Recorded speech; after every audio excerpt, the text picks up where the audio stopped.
In the sweltering heat of an Indiana summer, a young woman's disappearance would leave her family and an entire community searching for answers.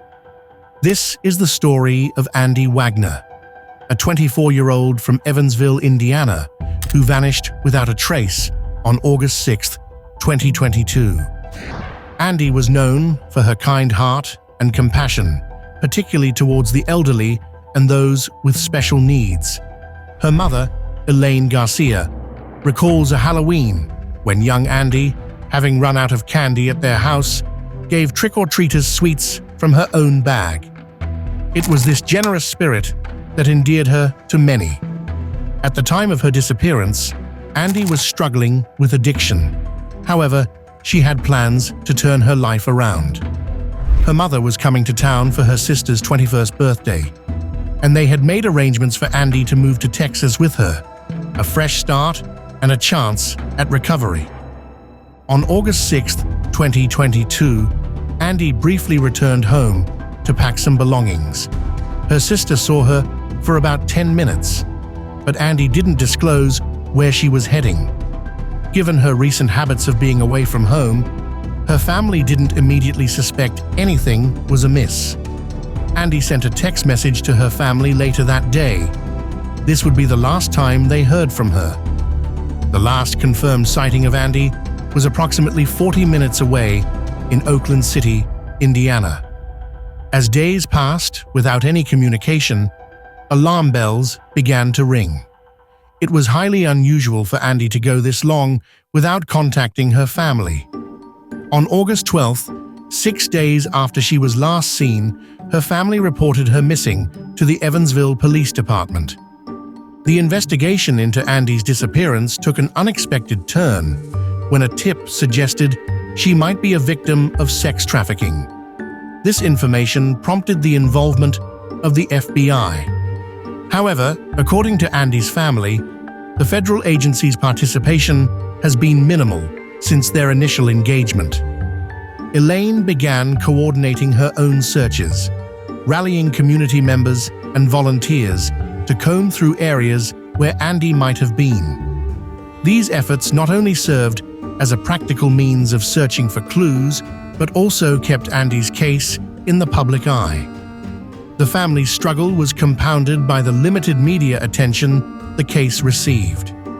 In an age where missing persons cases often capture national headlines, Andy's disappearance remained largely a local concern. This lack of widespread coverage potentially hampered efforts to gather new leads or information from a broader audience.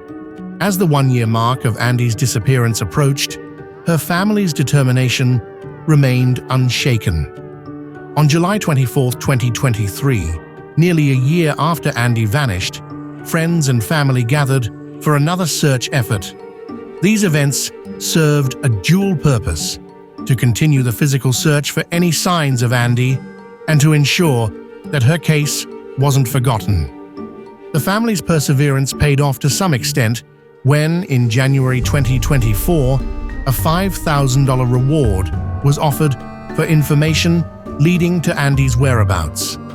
This development brought a renewed focus to the case and sparked hope that someone might come forward with crucial information. However, the investigation took a dramatic turn on May 7, 2024. The FBI became involved in a criminal investigation at a home in Oakland City, the same town where Andy was last seen. While authorities did not explicitly link this investigation to Andy's case, the timing and location raised questions and renewed interest in her disappearance. The Oakland City investigation led to a series of searches at 3 different locations, as reported by the Evansville Police Department on May 8, 2024. Evidence was collected, but authorities remained tight-lipped about the nature of the findings or their potential connection to Andy's case. This development, while promising, also highlighted the slow pace of progress in the nearly 2-year-old investigation. As the community continued to grapple with Andy's disappearance, another significant event occurred. On May 20th, 2024, an arrest was made at Bally's Hotel and Casino in Evansville. While details were initially scarce, the Courier-Journal reported that this arrest could have broader implications. Speculation grew about whether this incident was related to Andy's case, but officials refrained from making any direct connections public. Throughout this period, Andy's family faced another heartbreaking challenge. Elaine Garcia, Andy's mother and tireless advocate, passed away on December 23, 2023.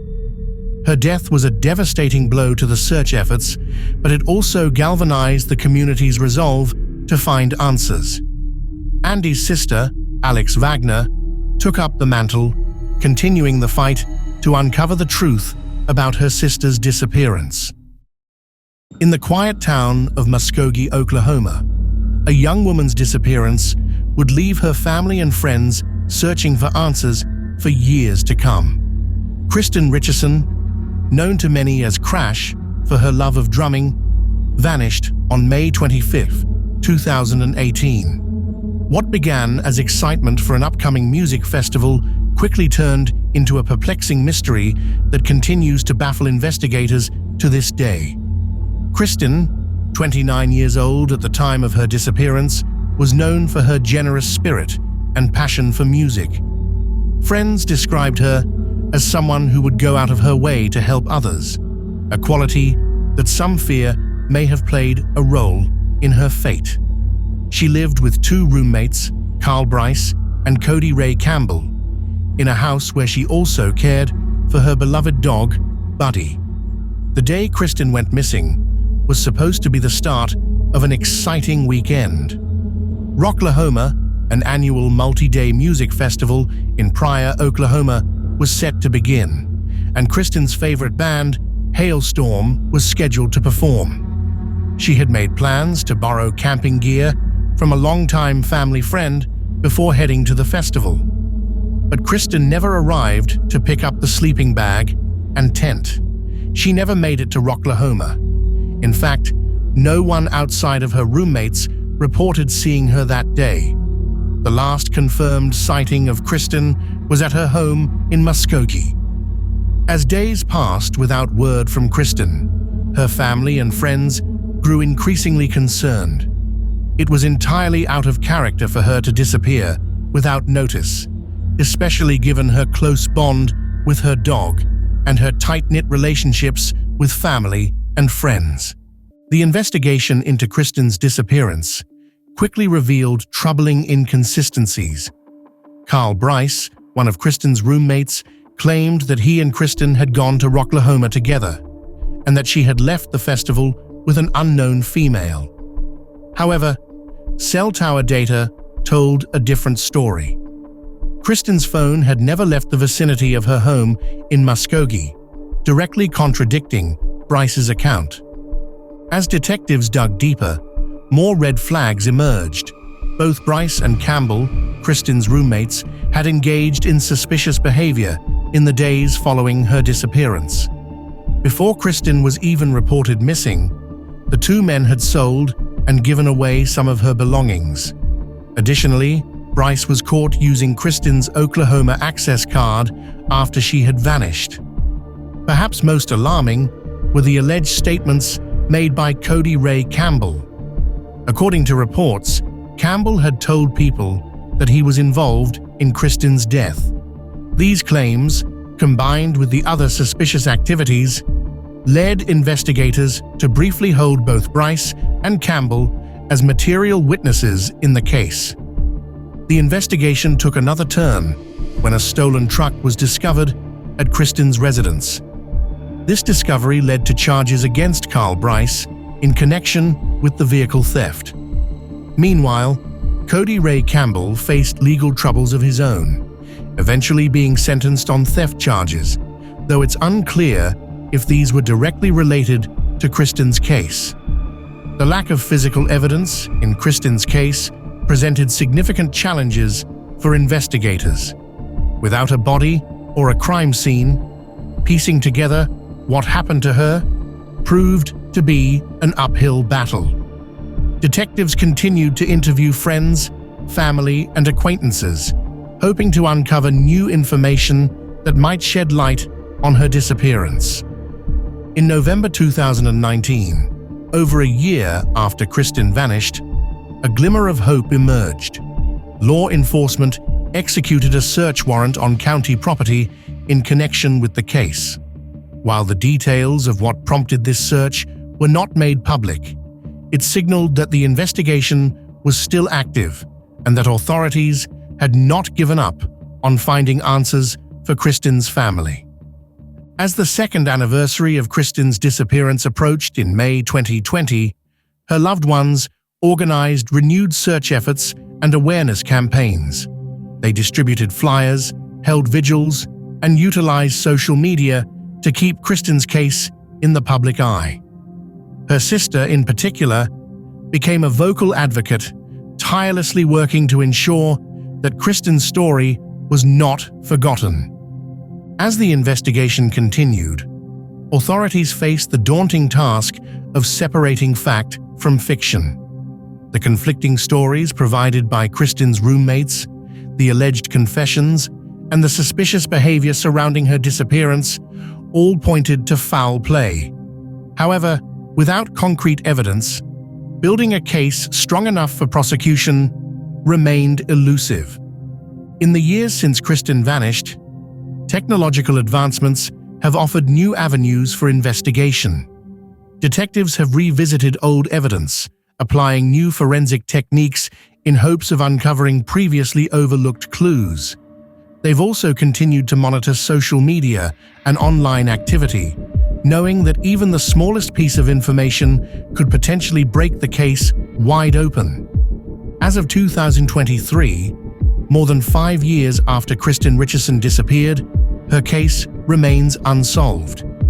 The Muskogee Police Department continues to classify it as an active investigation, following up on any new leads that emerge. Kristen's family, friends, and supporters refuse to give up hope, believing that someday they will uncover the truth about what happened to her. In the early hours of July 5, 2001, a 20-year-old woman named Crystal Ann Arensdorf vanished without a trace from a bar in Dubuque, Iowa. What began as a night of Independence Day celebrations would turn into a decades-long mystery that continues to haunt her family and baffle investigators to this day. Crystal was last seen around 2 a.m. at Nicker's Saloon in downtown Dubuque. She had spent the evening watching fireworks with her sister Jennifer before heading to the bar to meet friends. Crystal made plans with a bartender to share a cab after his shift ended at 2:30 a.m.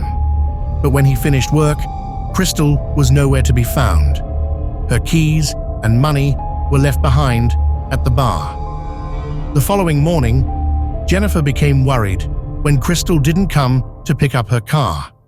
The family attempted to report Crystal missing, but were told they had to wait 24 hours to file an official report. In the meantime, they began going door to door, asking if anyone had seen or heard from Crystal. Authorities launched extensive searches. They combed through areas surrounding Leisure Lake in Iowa, searched bodies of water, land, garages, and basements. Cadaver dogs were brought in to assist, but no trace of Crystal was found. In October 2001, Crystal's boyfriend Tim was cleared as a suspect. However, the investigation soon focused on two brothers, Stephen and David Peacock, who had been at Nicker's Saloon the night Crystal disappeared. In April 2002, both men were interviewed, questioned, and given polygraph examinations. David's car was also searched, though the results were not made public. The case went cold for years, until July 2015, when the Iowa Cold Cases website received an anonymous tip.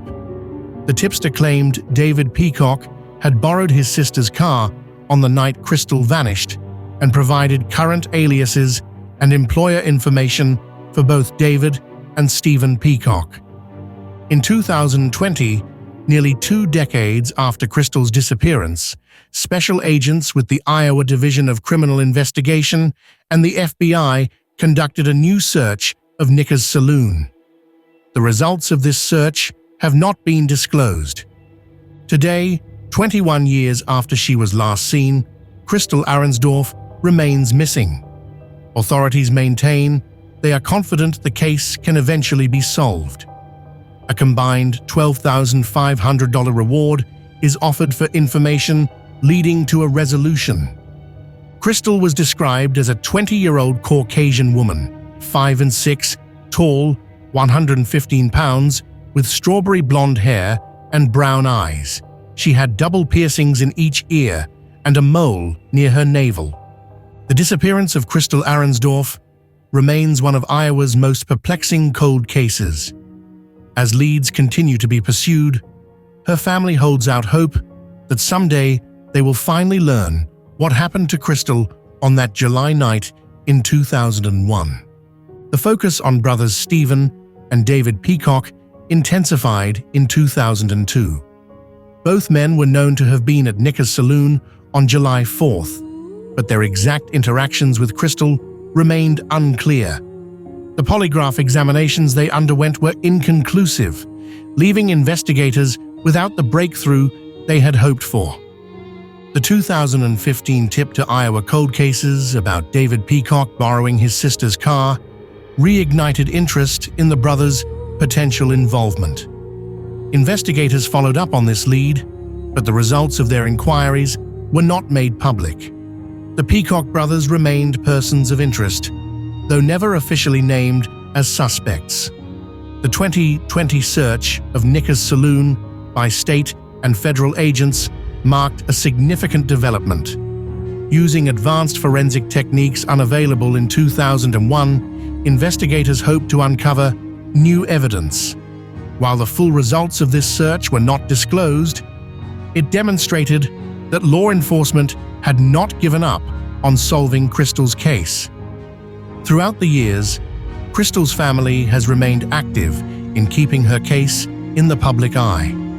They've organized vigils, distributed flyers, and worked with missing persons organizations to ensure Crystal is not forgotten.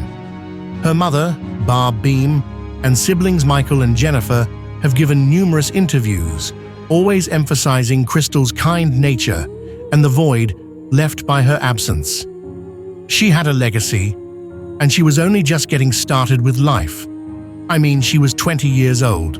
Michael Beam, Crystal's brother, told reporters on the 20th anniversary of her disappearance. The impact of Crystal's case extended beyond her immediate family. It led to discussions in Dubuque about improving safety measures in the downtown bar district and prompted local law enforcement to re-evaluate their procedures for handling missing persons reports.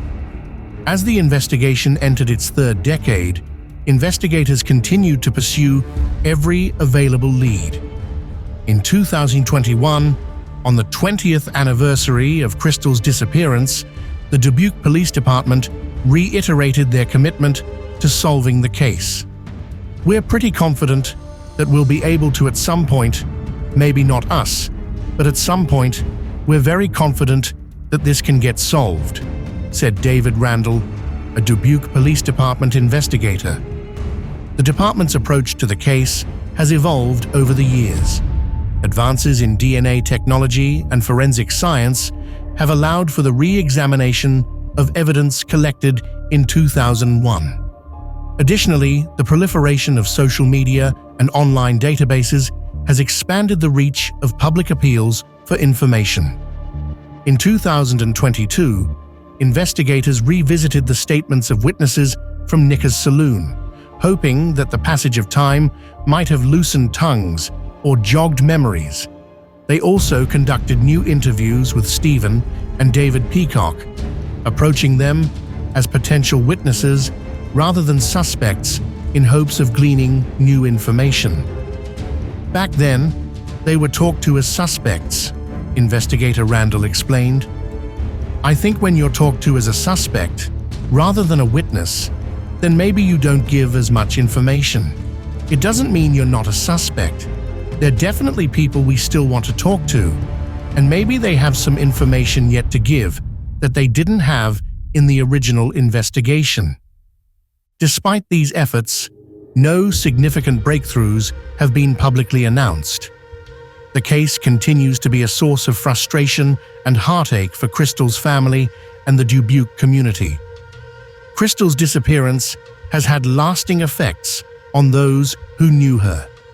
Her childhood friend, Dawn Walsh, remembers Crystal's kindness and infectious smile. She was kind, even if you did something that could be upsetting. She never really said bad things about people. She just generally was a kind person, loved kids, genuinely just sweet, beautiful. Her smile was infectious, and we would just lay there and laugh for hours. As of 2024, the case of Crystal Ann Arensdorf remains unsolved. Her disappearance continues to be actively investigated by the Dubuque Police Department, with assistance from state and federal agencies. The combined $12,500 reward for information leading to a resolution in Crystal's case remains unclaimed.